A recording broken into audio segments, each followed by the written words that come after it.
Hi everyone, good morning, good afternoon, good evening, wherever you are. I'm your host, Dr. Haider Shah. On behalf of Kalwas, I would like to welcome all of you to this webinar. Thank you very much for joining us. Today we have another very interesting topic, and I'm really honored to welcome and introduce our distinguished guest speaker who is going to talk about research topic generation for hospitality and tourism research. Most of the time, students and researchers are looking after the research topic and find it a bit difficult.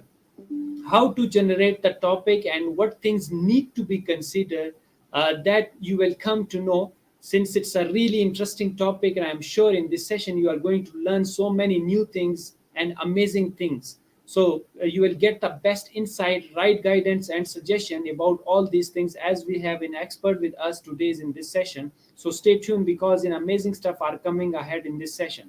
So before we start, I would like to thank Kalwas for arranging such enlightenment sessions, for their support and providing us such a wonderful platform. The aim of Kalwas is to give you the opportunity to connect and interact with world-renowned speakers, academic leaders, teachers, authors, researchers, experts, and professionals, to learn from their experiences, recommendations, suggestions, and tips, which will create an impact and will enable you to learn and develop yourself in order to grow and transform individually, as well as to contribute to the world in a positive way. As our slogan is come, learn, and share knowledge. So today we have a great person as a guest. She has a vast experience and internationally known and recognized speaker. She is a great contributor and performing multiple tasks. We always see her while sharing her knowledge on different platforms and contributing to the world in a different ways. So let me introduce her formally. She is currently the Dean of the Lyceum of the Philippines University Manila College of International Tourism Hospitality Management. She has an executive background in the cruise line industry, having worked on board various fleets of P&O Cruises UK for years. She has also contributed in the continuous improvement of training, regulations, and competency-based learning material and assessment for ASEAN, and technical education and competency skills development. She is an aggregator for tourism hospitality graduate program of the Philippine Association of Colleges and University Commission on Accreditation. She provides assistance to Philippines Commission on Higher Education as a part of National Region Quality Assurance Team. Moreover, she holds a Bachelor of Science degree in Tourism, Master in Business Administration, and Doctorate degree in Business Administration from Polytechnic University of the Philippines. She took a postgraduate course in crisis management at the University of Southern Florida Moma College. She also holds a higher degree certificates from Wine and Spirits Education Trust of London. She is a certified hospitality educator and trainer by American-based company American Hospitality Lodging and Education Incorporation. She also completed the Certified Guest Service Professional course. In addition to that, she currently serves as the Association Administrator in the Hospitality, Hotel and Restaurant Management Educational Institution as the Internal Vice President, and the Philippine Association of Researcher for Tourism and Hospitality as a board member.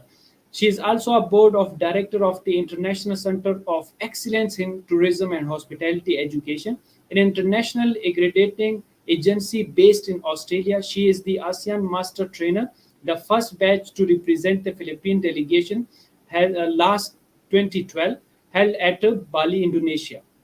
Last but not the least, she is a wonderful speaker, author, teacher, researcher, professional, and above everything, a great human being. So please help me in welcoming our guest, Dr. LILIBETH ARAGON. Welcome to the Kalwas platform, and thank you very much for joining us. Mabuhay from the Philippines. Thank you very much for that very generous introduction, Dr. Haider Shah. And of course, I'd like to thank Kalwas for organizing this wonderful event that is intended to educate a lot of people, especially the participants that we have. And so, from the Philippines, our greetings is Mabuhay. So that means welcome and felicitations to everyone. Yeah, thank you very much, and it's really pleasure to have you, Prof. A gentle reminder to the audience that Prof will be presenting, and she would leave time for question answer session at the end of this session. So over to you, Prof. Thank you. Thank you very much, Dr. Haider. And I have this opportunity to discuss this very wonderful topic, and that is about the research topic generation for hospitality and tourism research. And of course, we're doing this for the Center of Academic Learning, Writing, and Support Services. And of course, I was able to give my greetings already. And this is something that we would like to really espouse in this kind of sessions. And that is for us to be able to learn, to contribute, and to generate new ideas so that we can make learning a sustainable activity for everyone. And so let me share my presentation slides. So at this point, we're going to discuss things about generating research topic ideas, the different sources of research topics, choosing a research topic, what are the different challenges in writing research during pandemic, and what are the common mistakes to avoid, and some pointers for us moving forward as researchers. And of course, if you have already started your research, maybe somewhere along, the road, you were able to ask the following questions. And so I would like to pose this question to all our participants. How far along is the research in case you have started it? Were you able to already have a research question in mind before the pandemic? And did you already have a research method design before the outbreak? Or have you already started data collection before COVID-19? Or is your study still ongoing? So there are a lot of things. Maybe you're in different crossroads right now. And so this is something that we should be able to consider as we move towards the presentation. And of course, when we experience COVID, we've experienced discomfort and disruption. We always talk about the crisis, its limitations, but we also have to be open to the idea that when you try to look into discomfort and then add it with reflection, then you generate new knowledge. And when you add disruption plus new insights, then there will always be innovation. In other words, we have to be opportunity focused rather than risk focused. This is something that we can capitalize on so that we can continue to do research, because even though at whatever crisis that we experience, we have to be able to move forward, educate ourselves, and of course, conduct research, especially if we are in the academic um, side of things. And having said that, of course, in the new normal case, we have learned how to adapt. And there are different variations of adaptation. So, new normal in education would mean ideas are being unlocked in the different forms. So, we either new normal in education, we either adapt, and a combination of both. And according to a very famous philosopher, it's not the strongest or the most intelligent who will survive, but those who can best manage change. In other words, we're talking about resiliency.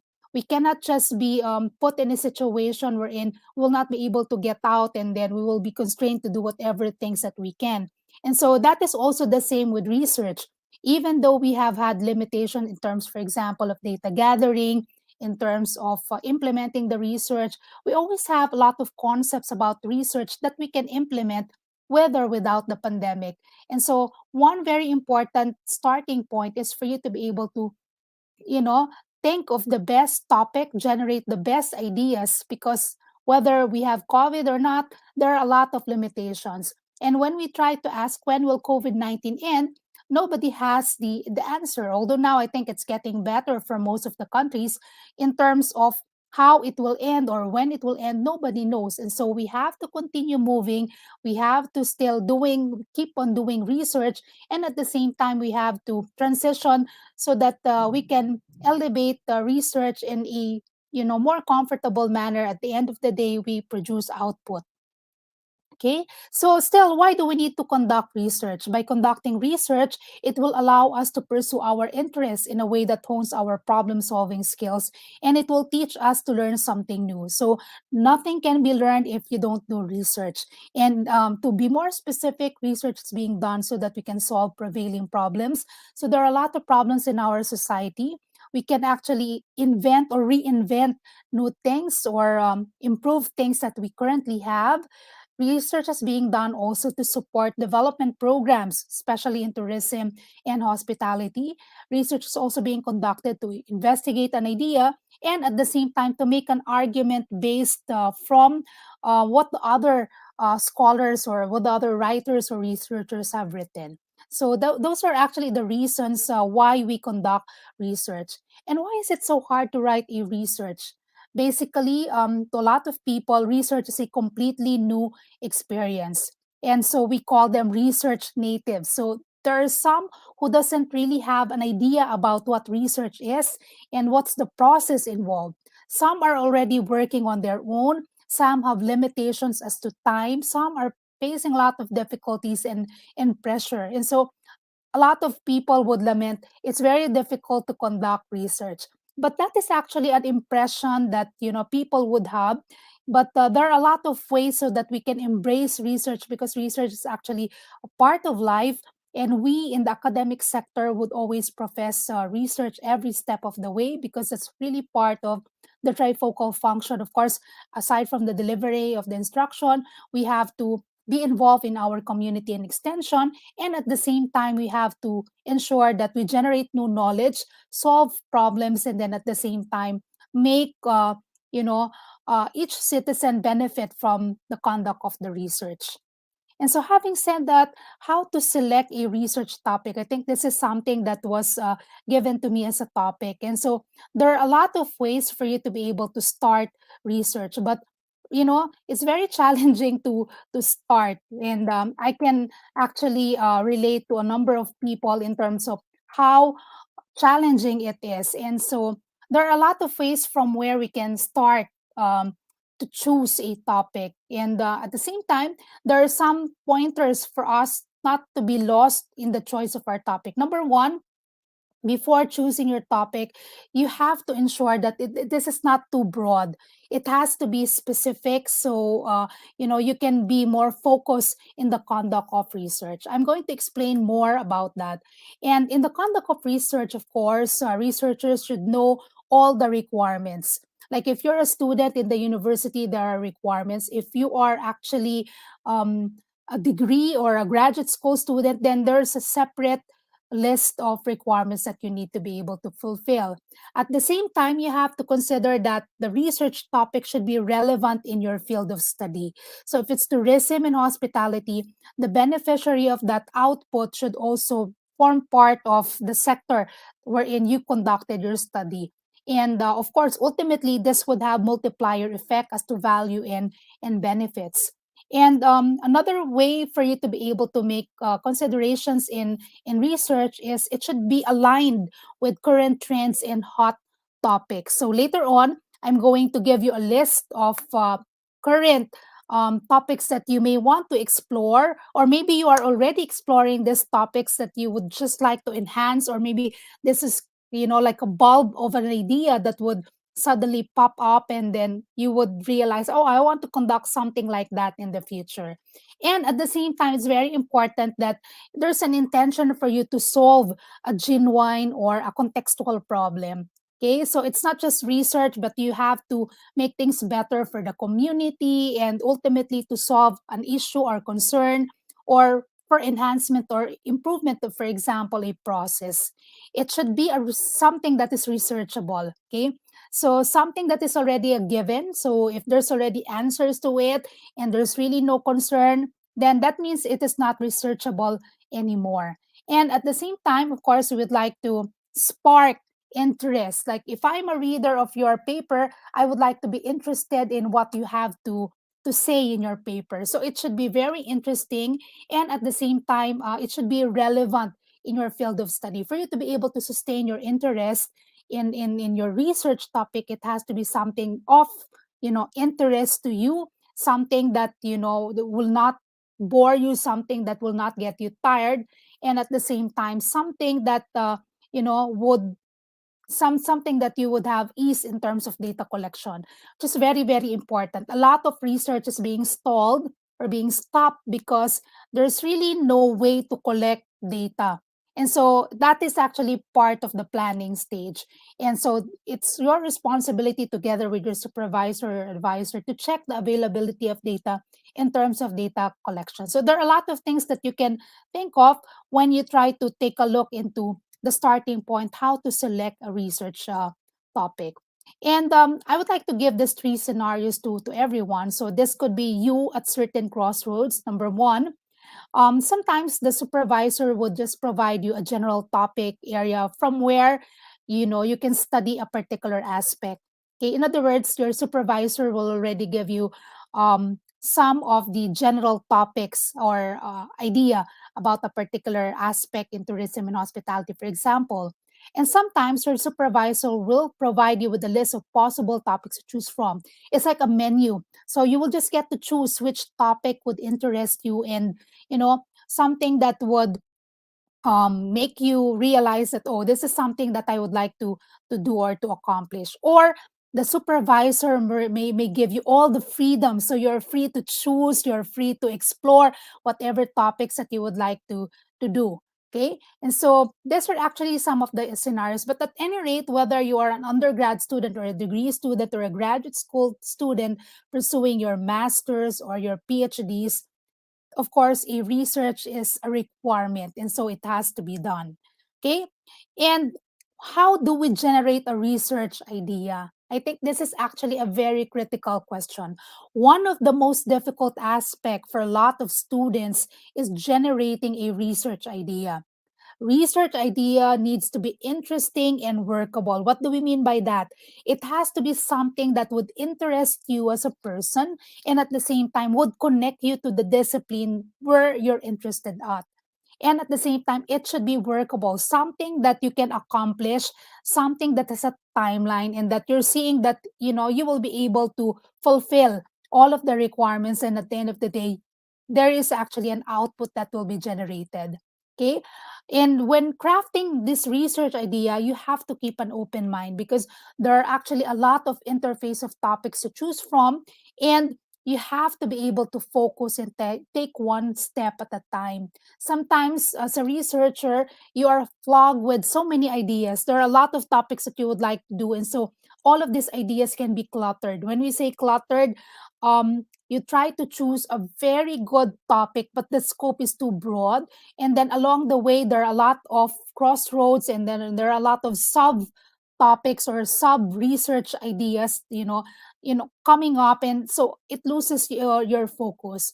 So you have to choose. One common mistake is choosing a topic where you have a very strong emotional attachment. So why is it so? Because this could actually lead to biases, and you don't want to be biased, because it's not actually your own perception, but of course you have to consider that a research is something that has to be done as objectively as you can. And for you to be able to generate that, you have to avoid topics wherein you have a very strong emotional attachment. Okay, so that is one. And there are different ways to find a topic, a research topic, or to generate ideas. Okay, so number one, there's what they call the flash of brilliance model. Okay, so this is you wake up one day with new insight and idea, and then there's new approach to solve an important open problem. But in reality, this rarely happens. Even if it does, you may not be able to find an advisor who will agree to the flash of brilliance model. Okay, but this can be considered. Another one is what they call the apprentice model. So the advisor has list of topics, as I mentioned earlier, and he or she can suggest one or more that you can work on as a researcher. And so this could save a lot of time. However, it can be viewed as a badly motivated research due to varying interests of the students. Like, for example, if your supervisor would give you a list of topics already, then you can say that, oh, this is not something that I would like to do. However, the supervisor is strongly suggesting this, so I'm going to do this. And so at the end, then you lose the interest. And so that's what we call the apprentice model. Okay. And another way is through the Phoenix model. So what do you mean by the Phoenix model? You work on some projects and you think very hard about what you've done, looking for insights. So re-implementing a common framework, and then the topic will emerge from your work, especially common in systems. So you're actually part of the system or process already. However, one caution is that you may be working without a topic for a long time, because it's very difficult to pinpoint what you really would like to do. So this is what we call the Phoenix model. And we also have what we call the stapler model. You work on small topics that turn into a series of conference papers. It's like trying to scaffold and trying to build building blocks, and then you have a lot of micro papers, and then you try to create one big research out of it. And that is something that can be considered as well. Okay, so that's what we call the stapler model. We also have what we call the synthesis model. So the synthesis model is very straightforward. You read from the other paper of the other researchers from the other subfields in tourism and hospitality, and then you try to look for places to apply insights from another field of your own.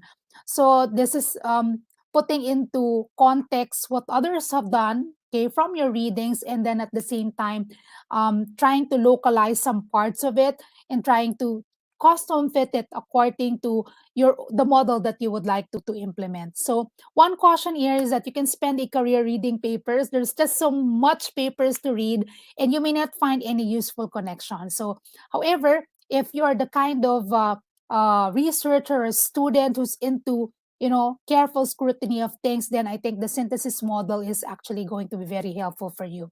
You can actually take a look at it, from the point of view that you try to combine the best of both worlds in terms of the best methods, and then at the same time try to fit it on the amount of resources, the time, okay, whatever things that you have at hand.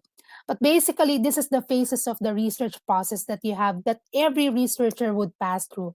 You have the thinking process. So when you say thinking process, this is actually one stage wherein a student or a researcher is identifying the problem and the purpose, and at the same time reviewing literature. I would like to emphasize that reading literature or the review of the literature and the studies is actually very critical for you to be able to come up with a good research topic or idea. Next would be the planning process. The planning process, okay, would take this activity of choosing a study design and planning approach that is simple, and that would also include data collection. And after the planning process, then you proceed with the implementation. So here you're going to choose your respondents or the participants of the study, and then you will start to collect data. So this is actually a very simple process. And then after that, after generating the responses, then you try to do the analysis process. Here you would analyze data, and of course, you're going to interpret findings. At the end of it, of course, the last process would be informing. So when we say informing, this is about disseminating the results through publications, through presentations. So on a more higher level, this is what we call research utilization. Every researcher would pass through this process.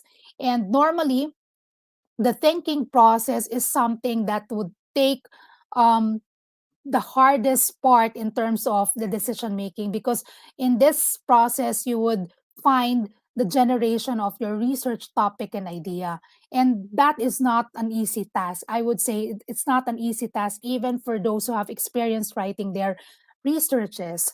And so these are the steps in identifying a research. Of course, you go through the following process of outlining the areas of interest, choosing your topic, narrowing your topic, identifying your research problem, then embarking in the study. So how do you do all of these things? You can actually read about your interests, okay, through books, through journals, and other references that you have access to. You can also talk to your colleagues. Like if you already have an idea, you can actually share it to your colleagues, whether this idea would take off or whether this particular research is something interesting and would generate positive responses to the readers. Or in terms of its utility and value, you can actually ask, for instance, the business sector, the government sector, of course, involved in tourism and hospitality, whether this is something that they need. Because the common challenge in the research these days that we keep on trying to research on topics that will not be utilized later on. And so, of course, value and utility is actually one qualifier of a very good research output. And we want that so that we can generate, of course, new knowledge and ultimately solve problems in our society. So at the same time, apart from talking to your colleagues, you can actually find what the other researchers are doing. Okay, how do you do that? You can observe the environment, and at the same time, you can be curious, and at the same time, you can always ask questions. Do not forget to ask questions. So, number one is area of interest. What is your area of interest? You have to start with an area that is very much familiar with you, but not overly or emotionally too familiar that you get attached to it. Okay, because one danger, as I mentioned, is that you're going to fall in the trap of biases, and you don't want that to happen. Okay, so you begin broadly, and you try to think of things that interest you in your practice. Okay, so you look around you, you try to observe, what do you find frustrating, what do you find perplexing, what do you think works well, and what are the different issues or concerns that could be improved. You can try to be very creative, and you try to think outside of the box. Do not try to imitate what others have done, but you try to look for ways on how you can innovate on certain ideas pertaining to your research topic. Okay, so this is actually one way of developing what we call in research novelty. Okay, you can actually be involved in what we call brainstorming ideas about general areas of interest. Okay, how do you do brainstorming? You try to get people who are actually considered experts in a topic that you would like to research on, and then you try to ask questions, and you try to get insights coming from them, and you try to document and you write down all your thoughts and ideas. You try to keep an open mind that you know a research idea is not something that's permanent.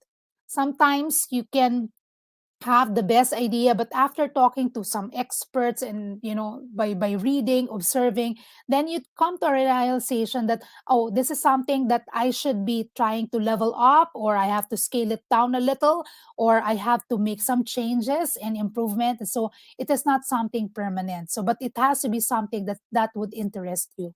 Okay. Okay, number two, choosing your topic. Choose one area of interest as a topic that you will focus on. Okay, and how do you do that? To help you select a topic, consider number one, significance and relevance. Okay, when you choose your topic, you have to ask these questions: is this an important problem for tourism and hospitality practice? Is it something important? And at the same time, is it timely? Okay, um the time context is very important, because we cannot conduct a study that will not reflect how things will be better in the future, or how the current process is going to be improved.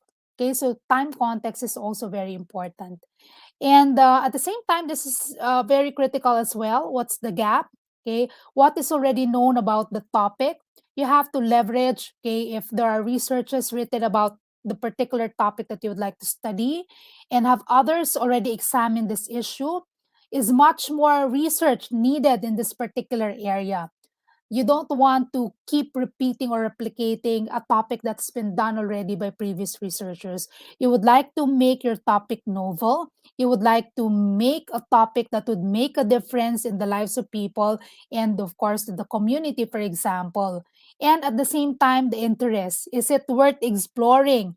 Is it something that would spark interest in you, and, of course, in your readers? Okay. And number three, of course, in relation to how you will generate your topic, of course, sometimes the topic that you're thinking about is too broad, and so you have to scale it down a bit. In which case, you have to narrow your topic. So you have to refine your topic by becoming more specific. It cannot be too broad, because at the end of the day, when you try to analyze and to make recommendations, you cannot also overgeneralize, because that's not going to generate any value. You have to be more specific, because you want to generate action. Okay, so this suggestion should prompt action. And so by doing so, okay, you have to pose some questions about your topic to help you narrow your focus. According to Pollitt and Beck of 2008, so these are some suggestions in terms of some questions that stems to use so that you can be assisted in refining your topic. Okay, what's going on? Okay, so you have to ask yourself what's going on, what's the meaning of it, what are the influences or causes of cause and effect, what is the process by which, what are the factors, and how efficiently things are being done. So this is actually some of the questions that will aid you so that you can narrow your topic. Another is, of course, in narrowing your topic still, you have to choose a researchable question, okay? And you narrow down the questions you have posed by eliminating those that are not researchable, okay? So you try to do the process of elimination. And according to Brink and Wood, this time of 2001, researchable questions are focused on facts and not opinions. So the answers will help the researchers to describe or explain a phenomenon. And now questions, okay, so this is actually dealing with the current or the significant issue. So it has to be relevant. It should generate a lot of, sustainable information, and it has to be action oriented. So those are actually some of the pointers on how you can choose a researchable question. Okay, if you know the the answers are already given in your topic, then that means it's not researchable anymore. Okay, if it's a given, then you don't have to conduct the research, and maybe you can just think of another way or another topic. Okay, perhaps. Okay, and what are the different sources of research ideas? So there are a lot of um, avenues from where we can generate research ideas. And normally, we try to just do it through our own readings. And but when you talk about research ideas can happen based from your own personal experiences. If you have experienced something and you would like to translate that in research, it can also be coming from field situations. Okay, if you are doing field works and then there are actually situations that will prompt you to do research, so those are actually one trigger for the research idea. And another is the existing literature. So those that were previously written by another researcher, those are actually published articles. So those can generate a lot of research ideas. Okay. Another source would be the social issues. The things around us in our environment that forms part of social issues can be a research idea. Okay. So current and future trends, okay, what we currently experience now, and of course the outlook in business, in tourism and hospitality. Of course, you see that as part of the World Travel and Tourism Council. You have your tourism development plans in your own country. You have your community-based tourism. So these are actually research ideas from where you can draw a lot of topics. Consultations also is going to be very helpful when you try to brainstorm or you try to converge with the people from the industry, for example, people from the businesses, people from the government, people from the sector wherein that you would like to conduct your study. Brainstorming could also be part of a research idea. So basically, there are a lot of things that you can explore for you to be able to generate the research idea. It doesn't really have to come from that light bulb moment. It's too impossible for you because there's a lot of clutter normally when you try to think on your own.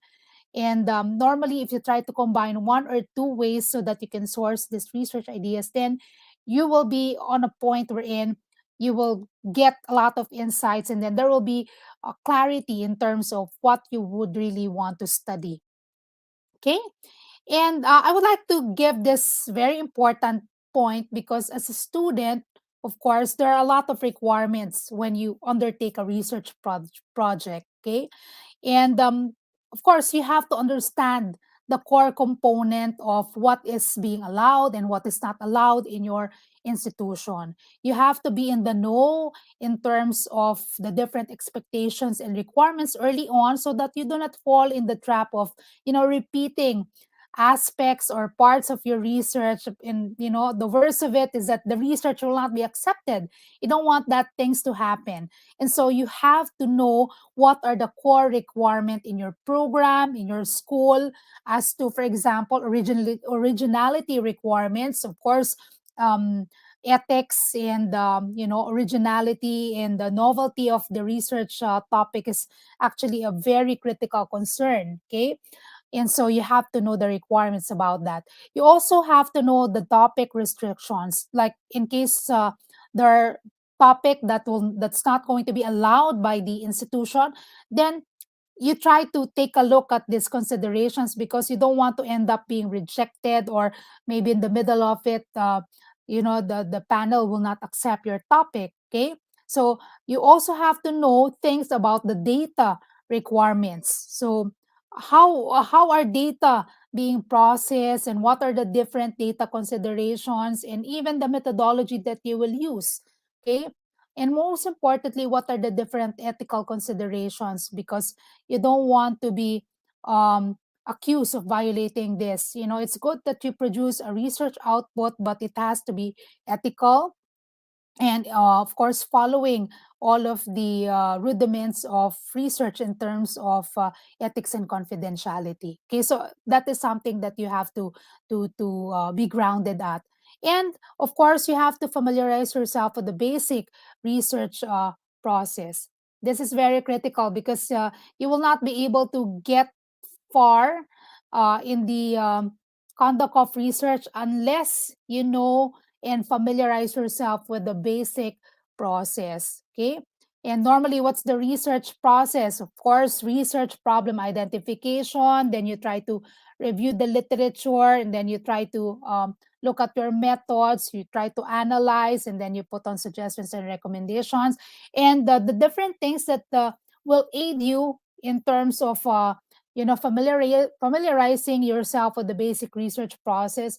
Who are the people who can help you? Of course, you have your supervisor, you have your research advisor, and at the same time, you have your consultants. If you have your statistician, just in case you are at a loss on how you're going to proceed. But basically, in the whole scheme of things, okay, even if you try to go from one university to another, I think the spear will be the same, and that is, of course, it's starting with defining your problem, reviewing your literature, formulating your hypothesis, selecting your research design, carrying out your research, analyzing your data, and of course, what are your key findings, suggestions, and the recommendations. So basically, those are some of the process that you have to arm yourself with before you embark on research undertakings. Okay, and of course, in terms of narrowing your broad research idea to more niche area, okay, you have to read and understand the past theses and dissertations. You cannot accomplish things without reading, and reading is actually one very important competency of a researcher. Okay, so by reading, you will be able to identify what kind of research topics did this researchers were able to cover. You will also be able to understand what are the current research and what are the different gaps. Okay, so when you choose a general topic, you have to make sure that you narrow it down into a more niche area. Okay, so it's a common mistake to be choosing a topic that is too broad. It's not going to generate a more specific, actionable findings. And so you have to be able to narrow it down. Okay, and at the same time, I mentioned something about reading and strengthening, because reading is very important. Because if you would like to strengthen the backbone of your research, you have to do a lot of review of related literature and studies. And so you can do this by taking a look into the primary sources and the secondary sources. Now, what do we mean by primary sources? Primary sources are these are first-hand report or observations of research results that is written by the individuals who actually conducted the research. On the other hand, secondary sources pertains to the authors, okay, reports in which the authors discuss someone else's observations through the use of books, textbooks, or summarizing previous research, introductory section of research and reports in newspapers, articles, magazines, etc. In other words, do some background checking. And when you do that, you have to map and you have to refine your ideas. In fact, it's suggested that you have your literature map, and as you do that, you have to examine originality and validity. When you have read a lot of materials already, somehow it will also guide you in terms of your writing styles, and at the same time, if these materials come from published articles like Scopus, then you know very well the standards, and so it's going to guide you so that you can have a stronger backbone for your study. Okay, reading is very important. And I just like to emphasize this, that the goal of the literature research is to find published reports that define the current state of knowledge in an area, and at the same time to identify in that knowledge base that your study will attempt to fill. So you have to ensure that the literature review is systematic. It's not about getting and trying to cite the work of other people and then putting them in your paper. It's not about that. It has to be something systematic. It has to follow certain themes. It has to be synthesized in a manner that is readable by an external person. And at the same time, it has to tie all the loose ends, of the topic that you have chosen. So in other words, you always have to find connection in the literature and in the previous studies that your research is anchored at. And this is something very important, because in the literature review, you will be able to confirm, you will be able to contrast, you will be able to support, and at the same time, you'll also be able to generate new knowledge. Okay, maybe discovery in your research it's not present in the previous literature studies and reports. So you have to be able to read a lot for you to be able to come up with a very good topic. And normally you do it simultaneous. Even sometimes when you're doing your methods and analysis, you still to try to generate still literature review and studies for you to be able to be grounded in every step of the way, even to the time that you already have your findings. Okay, now what are the common challenges in terms of literature review? So number one is outdated sources or irrelevant or invalid literature review. Okay, so you will be able to read a lot, but you have to identify which amongst them are relevant, which amongst them are valid, and that are the only literature that you have to include in your study or in your paper. Okay, another common challenge is the manner of discussion using sequential writing of literature. Okay, from an external point of view, if I'm a reader, I would like to see a very clear transition when I read the literature review. And another common challenge is citing the sources incorrectly. So, of course, we're not supposed to use Wikipedia as a reference source. Okay, and of course, copy pasting from the source, so plagiarism is not something that we encourage. And so we have to be able to source and evaluate only relevant literature and write up. You have to ensure that you harmonize the literature and frame it in your study properly. And you have to organize everything in themes, and you have to be able to digest and synthesize the literature in a very coherent manner. Okay, and so I would like to emphasize this one, that we have to utilize friend to finer. I don't know if you're particular about this acronym, but this acronym simply means friend would mean further research is needed, and means finer would mean um, feasible, interesting to the researcher, novel, ethical, and relevant.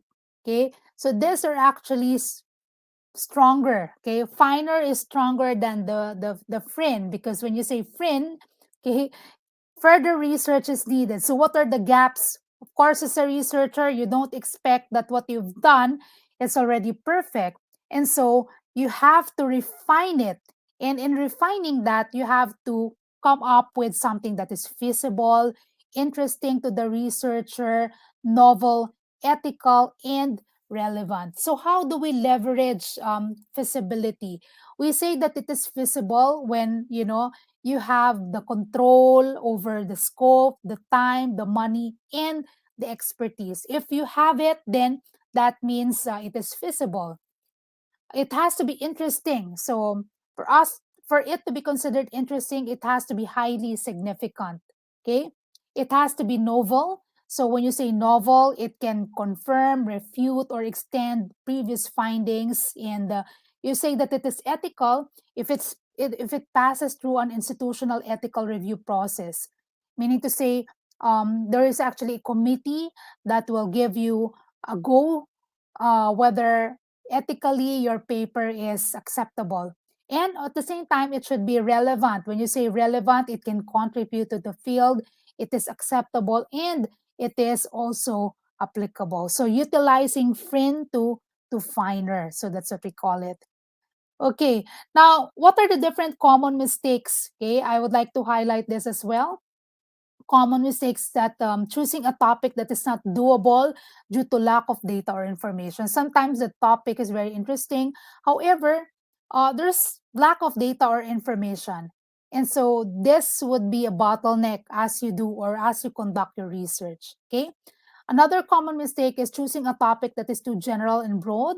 It is challenging to work when you do that because there will be so much information available, and the surplus of information will make your study cluttered, and at the same time it's not going to be something that is focused. Okay, another common mistake in choosing a topic is a topic that is too technical, beyond your own expertise. Okay, so you have to look at your capabilities or competencies. If it's too technical and you don't have the preparation for that, and I think that's not going to be workable. Okay, choosing a topic that is too personal to the researcher. I mentioned something that is, you cannot choose a topic wherein you're too emotionally attached to it and that is too personal for you. Okay, another common mistake is failure to provide the proper context to frame the research questions. Okay, so this is something that you have to establish at the very start. Okay, and another common mistake is failure to delimit the boundary conditions for your research. Okay, so failure to identify the scope and limitations of your research. And by doing that, of course, then the research would be too broad again in scope. Okay, and failure to read landmark studies. Okay, so when you fail to read a previous or landmark studies, then you lose sight of the things that has been done, and you're failing already to identify the gaps. So we have to be very particular with that. Okay, so in formulating your title, of course, you have to outline your keywords and then the information from the literature. You have to draft your title multiple times. In fact, after the time that you're already in your chapter 3 or 4, when you're doing your analysis, and sometimes it's still a working title because there are a lot of discoveries. And yeah, as to formatting, there are some universities who have a unique way of formatting their titles, and so I'm not going to recommend anything at this point, but it's just to follow what your university or institutions would recommend.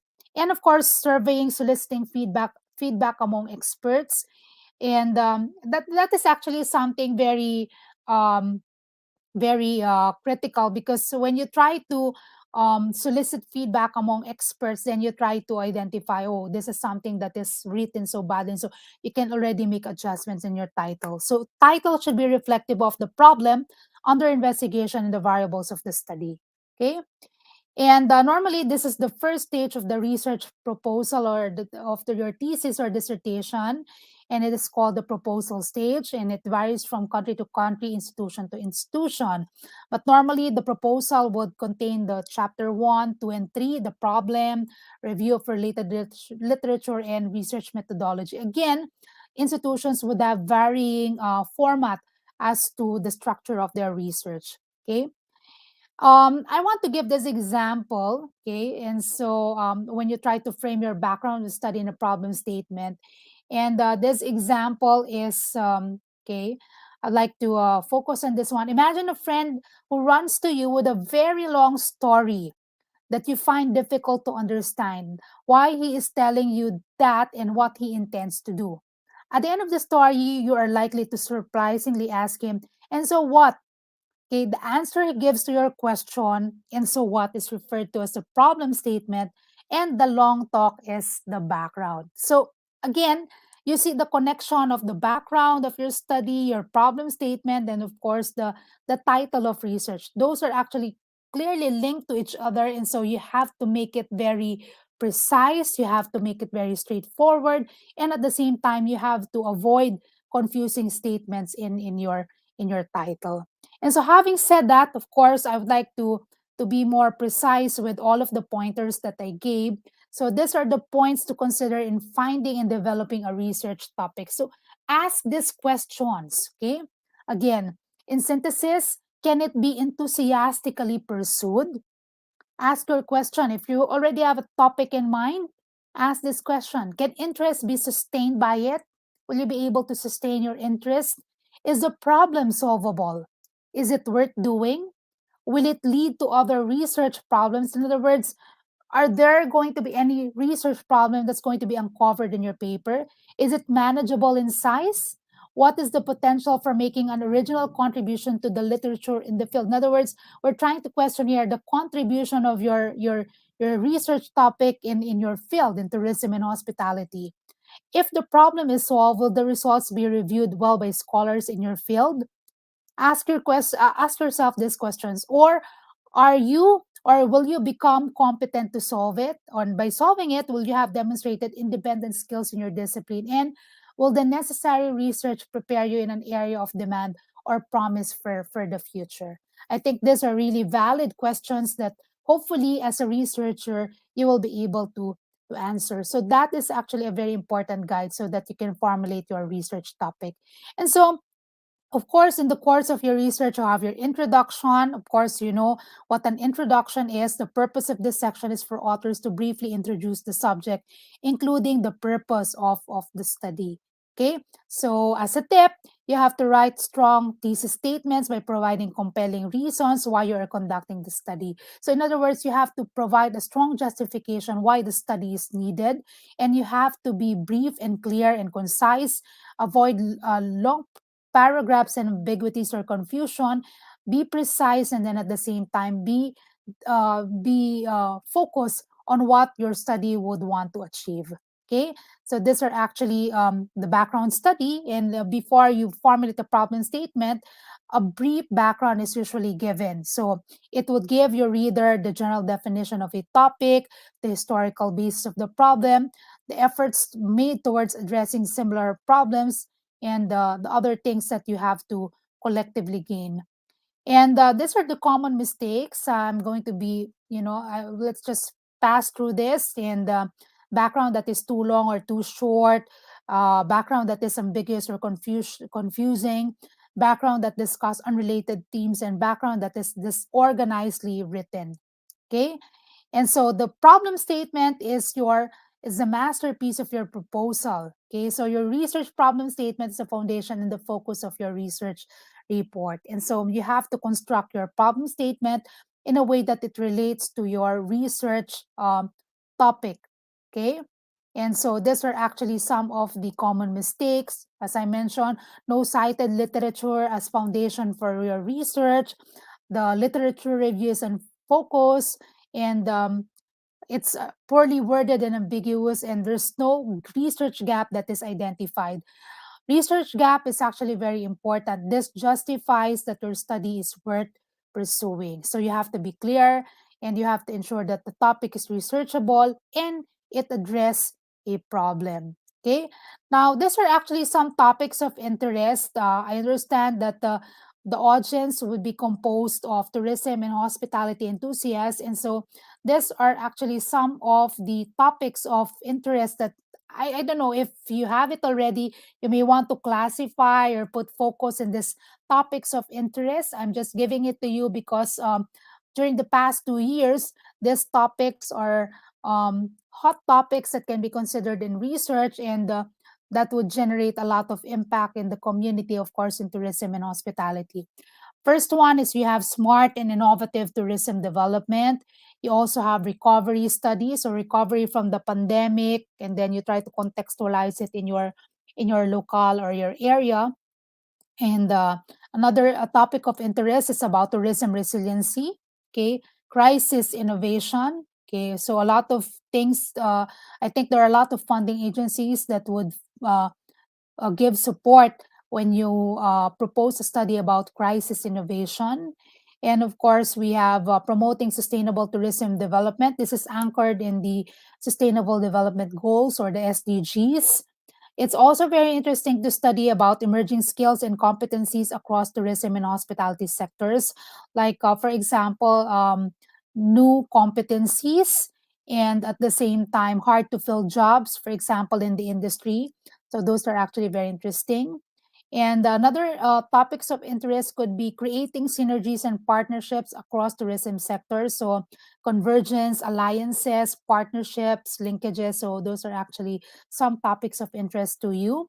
We also have the tourism innovation and the use of technology. So there are a lot of technologies that we've utilized over the past 2 years, and this is actually an area of interest and research. Of course, we have tourism impact studies. This is very, very significant. It's not going to be passe in our study. It's going to be very significant in all countries, the tourism impact studies, because it will complete the holistic process of tourism planning and development, and of course, sustainable tourism in destinations and in different sectors. We also have virtual and augmented reality, so VR and AR. So this is actually some trends, not in all countries, but there are countries who are very, um, advanced in terms of virtual and augmented reality, robotics. So these are actually common areas of interest. We also have risk management. So risk management in application, for example, in the hotel, in in restaurants, in tourism-related establishment, resorts, bars, etc. So risk management also among the academe, and of course involving the institutions, technical, vocational, higher educational institutions. Okay, so those are actually some of the interesting topics that you can embark on. You also have tourism culture, heritage. So those are actually very good topics that you can explore. Tourism development sustainability, I mentioned that already. Tourism economics, supply and demand, of course, those are actually very significant. Tourism planning and policy, so studies or research that would generate policies and have improvement in the common process. Tourism and protected areas, okay. Tourism, planet and health, destination marketing, mobilities, and the intersections of tourism and migration. So very interesting. It's about human resource, talent acquisition and management. Okay, so those are some of the things that you can also embark on. Future tourism scenarios, competition and collaboration among Asia Pacific countries on tourism. You can scale it up a bit if you would like to have other regions, but hopefully Asia Pacific because it's near us. And hospitality management and marketing, green hotel marketing, service design, diba? Design thinking also is something that you can explore. Sustainable events. So these are actually some areas of study that you can embark on. MICE, leisure and business events, crisis management, impact of COVID-19, recovery strategies, and then hospitality experiences during COVID-19, human resource and organizational behavior, pre and post pandemic, for instance, human resource management and training in tourism. So, in relation or anchoring it also in emerging skills of the future, ethics, leadership, and corporate social responsibility. So, this is actually a landmark topic of interest. You also can embark on smart cities and tourism attraction research, as well as robotics and, of course, tourism, transnational market analysis and forecast, data analytics, and data science, and big data. So these are actually some topics of interest that you may want to embark on. But of course, I would like to frame it in the context that whatever is needed in your country, in your area, in your local, those are actually something that is worth pursuing. I mean, this could be topics of interest on a bigger scale, but even those research that would have an impact in your small community is something that is going to be of value, then you have to pursue it. Okay. And other topics of interest, like contactless services, like because of COVID-19, everything has been converted into digital technology. And so you have the proliferation also of e-commerce. Nowadays, we uh, reflected that the OTAs, travel agency management, have new ways of doing things. Social media and sharing economy, okay, consumer behavior in hospitality and tourism, the role of local communities, rural tourism, and green tourism. You can also embark on case studies on tourism and hospitality development, marketing and management, including innovation and entrepreneurship, knowledge economies, knowledge management, e-learning, of course, very interesting. The use of different platforms, okay, and knowledge sharing economies. Those are actually very interesting as well as the contemporary issues in tourism and hospitality education and research, the future. You can also embark on culinary arts, gastronomy research. You can also do some experimental studies. Okay, so these are actually some of the topics of interest for anyone. And so we're confronted with a lot of opportunities, but at the same time, we have to be open that there are also a number of roadblocks and challenges in the conduct of research. And one of this is the unstable internet services connectivity issues. This may not be a problem in your country, but it is a problem in some countries wherein, there are lack of resources in terms of internet connectivity and server issues. This is actually a challenge. Another is the temporary closure of libraries. And of course, physical libraries are important in the conduct of research. But nowadays, there are a lot of systems who have converted their libraries into an online platform as well. So this could be explored. And of course, we just have to find ways on how we can get access to the different materials that we'll be using for research. Okay. And at the same time, another challenge is the collection of the data. Okay. And during the pandemic, so it became very prominent. So there are a lot of studies that was put on hold because there's no way of immersing, for example, especially for those type of research that would involve immersions, okay, and then observations, and then qualitatively converting those into observations into a paper. And so that has become a problem as well. And another concern is, of course, cheating and plagiarism. Of course, this is actually a growing concern because of the system that we're implementing now in research. But I hope that all of us are very particular with this one. And so a lot of impact have been, cascaded when one would like to conduct his research. And having said that, okay, one question to ask is that how has COVID-19 affected your research? Okay, and some would say very little, some, they're not affected at all. And so some researchers would say, I've moved my experiments to online platforms and stop, and the others ultimately stop researching. Okay, so that's actually too bad. I think that's something that we don't want to happen. And so we have to be very particular with what are the limits of research given the resources that we have right now. And so what the researchers can do is, to conduct literature reviews, okay, mostly, and of course, consult some digitized primary sources. So if you have access to digital contents, and then by all means, then you can utilize that. And then as a researcher, you can also analyze existing data sets, review and organize materials, and then you can also connect remotely with collaborators and peers like what we're doing right now, and you can actually share data and findings. Okay. However, what researchers cannot do is to run experiments with site-dependent equipment. Okay, I'm talking about the time when most of our laboratories are closed. But now that it's opening up, then of course there's a greater possibility that yes, it can be done. Okay, and then at the same time, before we cannot visit field sites, archives, and then, cannot interact and then immerse. But now, hopefully, things will get better, and then this would facilitate or accelerate provision so that we can go back to how research is being done in the area of face to face and engage with human subjects and in person. Okay, so, but again, we have to look at the silver lining of things. We cannot just look into the limitations, but try to take a look at the things that we can utilize. Like, for example, the platform for synchronous data collection. Now we have web conferencing tools. We're utilizing Zoom, we're utilizing MS Teams, we're utilizing Skype.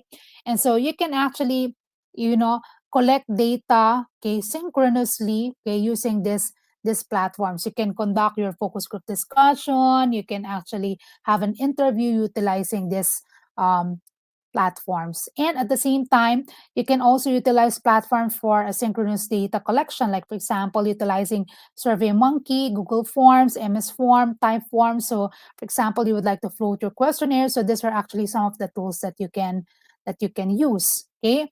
And so there are advantages and disadvantages. Of course, through online surveys, okay, surveys rather, you can actually save time and the cost. Okay, there's an ability to reach a large and dispersed population. So when you try to um, distribute your questionnaire or your survey instrument, it can reach a dispersed population. Okay, so another advantage is the ability to present more complex information, okay, in visual and audio. So you can actually upload videos, you can get feedback, and data is automatically entered and sorted.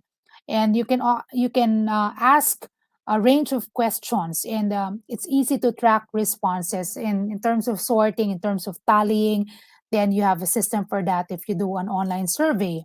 Okay, and in terms of the disadvantages, where, well, there's a lot as well. So some are questioning the validity, the ethical, the confidentiality, because, and there are a lot of questions when you do your survey online, but you can just declare it as part of your limitations. Okay, and of course, time management, lack of time. So these are actually some of the things that is considered as a roadblock to any researcher. And so that we have some pointers here that you start early, you try to practice, you read, revise, read, and revise. And so, and that would go a long way, especially if you would like to really focus on your output. And I think we're aware that these are some of the things that we need to sacrifice on. It needs a lot of reading, it needs a lot of interacting. And so for us to be able to produce a quality research output. And normally, this is really the roadblock, the time management and the lack of time. And so it's suggested that you have a calendar and timetable, and you have to keep up with your deadlines. Okay, sometimes in 1 year, as a researcher, you have to identify what months I'm going to propose my research, and then at the same time, what would be my timeline in terms of finishing it, and when do I submit it for publication, when do I present it, so that every year you have a research output, and you're not gonna have missing research output year after year. Okay, because that's actually something that's being required of us in the academic sector. Okay. And of course, data gathering, the big shift, virtual and online. So we used to gather data face to face. And now the big shift is data gathering is being done virtually and in online. So there's a lot of delayed and closures, but somehow this is actually one way for us to be able to still continue on researching given the limitations that we have. And of course, there's a big question in terms of pre and post pandemic relevance aspect in terms of contextualization. And what do we mean by that? Of course, as a researcher, you have to be able to identify the framing of your research. Okay, so there's actually a fundamental shift in research ethics and peer review in the era of COVID-19 pandemic. So you have to reframe your research design. So these are actually some of the adjustment that you have to undertake. Okay, so aside from reframing your research design, you also have to adapt to the methodologies to your study type. So what kind of methods are you going to use? Okay, and of course, transitioning into your research mechanics. Okay, and you have to be able to prepare yourself just in case you have to change your research methodologies. You have to change your respondents or your participants of the study. And you have to be open that you will encounter a number of data collection and standardization constraints. Okay. But at the same time, okay, so when you try to look at these challenges, you have to keep the highest ethical standards in ethics, and maintain the informativeness and social value of your research. At the same time, you have to consider the peer review flexibility. So in terms of contextualization, there are a lot of things that can be done. And this can be realized at the early phase of proposing or thinking of a research topic. Okay, now, I'd just like to emphasize these ethical principles of research, because sometimes these are some of the things that's being um, forgotten by the researchers. And so you have to be able to draw that the line between the researchers and participants, and at the same time conduct research with the highest intention of elevating this, or trying to subsume into the ethical principles of research. Okay, and this would include integrity, competence, non-maleficence, beneficence, autonomy, honesty, responsibility, justice, privacy, dignity, and confidentiality. So these are actually some declarations that you would need to do early on as a researcher, and even as a participant, because we are also participants to the research undertakings of our colleagues, of our classmates, of the different researchers in our circles. And so we have to be able to um, internalize these ethical principles. Okay. And of course, when you're conducting research, you're going to be needing what we call the funding support. The funding support can actually come from a lot of sources. Now, the funding support can come from your own institution, it can come from the business, it could come from the government, it could come from a fellow collaborator. But if this is something that your institution is permitting, then you can actually look for that funding support that will sustain your study. If the research is too scaled up, then definitely it would you would need a lot of funding support. Sometimes the study is grand, and it has a very good intention. You would like to finish it on time, but if you don't have that sufficiency in terms of resources, specifically funds, then it will not be finished, or it will take time to be finished, and by the time it would be finished, then maybe the value is not too prominent anymore. And so you have to really put a timeline, and then draw your project management as you conduct your research, and be clarified on your targets and your deadlines and timelines. Okay, and so having said that, making what are the different ways forward. Okay, number one, as you try to look for the research topic, the best one that you can think of, please do not forget that you have to make research ethical, and you have to make research happen. When you say make research happen, it has to be relevant, it has to be of value, it has to be utilized, and it has to produce benefit to the community that you would like to serve. And of course, you have to make research valid and trustworthy. That's the only way we can utilize the research. If the result is valid, if it is objective, and it's being done in a procedure that is unquestionable, then this what makes our research trustworthy. Okay, so those are actually the ways forward. And as a researcher, there are a lot of times we're afraid of making mistakes. So especially if you're novice, if you're new to research, well, mistakes are proof that you're trying. So there's no one perfect researcher that was not that's not experienced rejection. Sometimes you want to publish your paper, and then you get a lot of comments to revise and the like. And these are actually proof that you're trying, you're on the right track, and that sooner or later you will get better, and that you'll be able to meet your research targets. The most important thing you can make is a mistake.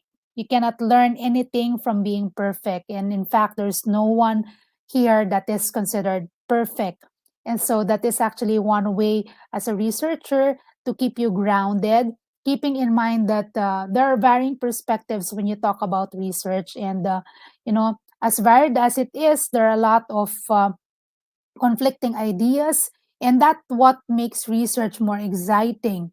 And if you feel that, you know, as I identify my research topic, as I generate idea, okay, some would say, Mom, most of the ideas, most of the topics have been explored. There will always be topics or areas, okay, or aspects of any topic that has been left untapped.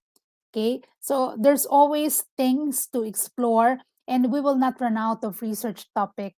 But the most important thing is that when you try to look for your research topic, make it a point that you're thinking of the value, the sustainability of that paper, something that is not just good to present in fora, in conferences, but something that will serve its purpose. What do I mean by that? That will serve your community, that will serve your country, that will be utilized, for example, by your institution. I think that's the most important way of creating or generating knowledge about research, is for the research to be utilized by people, for your research to be replicated by other researchers, and for your research to be able to create contribution for greater good of the community, and of course, as I mentioned, your country. So don't be afraid of making mistakes, and there are a lot of people who can help you create the best research possible. You have your advisor, you have your supervisors, and there are a lot of softwares available so that we can make research easier and more palatable and more exciting. We just have to be more resourceful, we just have to be more open to ideas and explore. We just have to learn how to ask questions to the right people.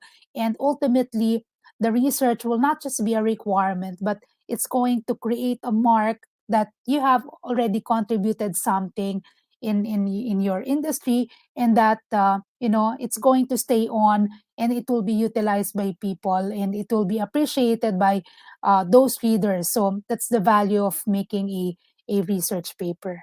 Okay, so at this point, of course, I would like to thank everyone for listening. And if you have questions, if you have comments, if you have some clarifications, I think we can tackle that. And thank you very much for listening and for your kind attention. Back to you, Dr. Haider Shah. Yes, Prof. Thank you very much for such a elaborative session. What a wonderful content and what a great energy and great presentation you have given. I was highly engaged in your this whole presentation, and I was just going through your slides, which were so powerful, and it contains such a wonderful knowledge and information. I was really astonished to see right from the beginning what the research, the questions, and then you put the why do we do research, and then the 12 points of starting the research models, the three scenario, the sources of the research topic, the other common mistakes, the common challenges, the interesting topics, and very nicely you have mentioned the research ethics. I love few of your wonderful phrases like problem statement is the masterpiece of your thesis. That's the wonderful statement you have given, and you were very nicely mentioned. They provide the problem statement provides the foundation for your study. That was so nice, so great, and it was just like to me that it was a snapshot of the whole how to select a topic till to the chapter 3, which was the research proposal, because you have shown the clear roadmap of everything, how you are going to start, how you are going to take care of the common problems, how you are going to take care of the plagiarism, and all these things very nicely. What a great knowledge, what a great command you have on such a your field. uh, I would say that 90% questions you have already addressed in your powerful presentation, because let me just go through the questions, and then you will astonish that you have already covered. And I would say that's the based on your experience. You have a vast experience, in the field, and you know that what are the different and frequent questions which the students and researchers they have. So that's why you have already answered in your presentation. For example, they had asked that, Prof, I want to conduct a research on how tourism and hospitality industry reform after COVID-19 pandemic, which is you have already answered in your presentation. Secondly, another question which was very important, they asked that how technological changes impacted the tourism and industry. You have already answered this question. Another question they asked that, Prof, guide us about the role of the robot services in tourism and hospitality industry. You have also mentioned in your slides regarding that this is the nice and interesting topic. So all of the questions you have already addressed.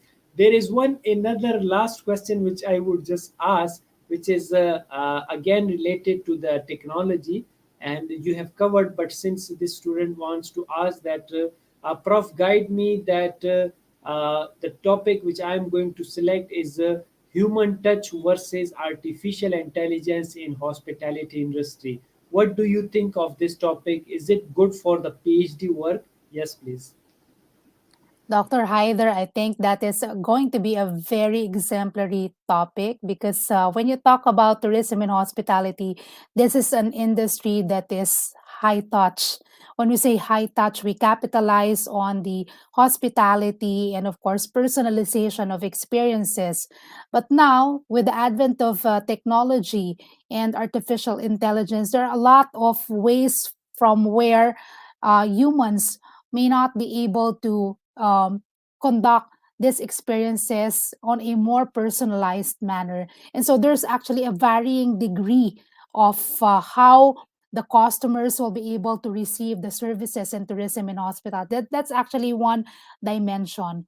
Plus, you can also study in terms of the capability. You can try to frame it in terms of the capability from one country to another, from one locale to another, and at the same time, the acceptability of this new advent of technology, because high touch is very much different with high tech. Sometimes we are so lured to conducting our affairs in the high tech because we always think that it's going to be better.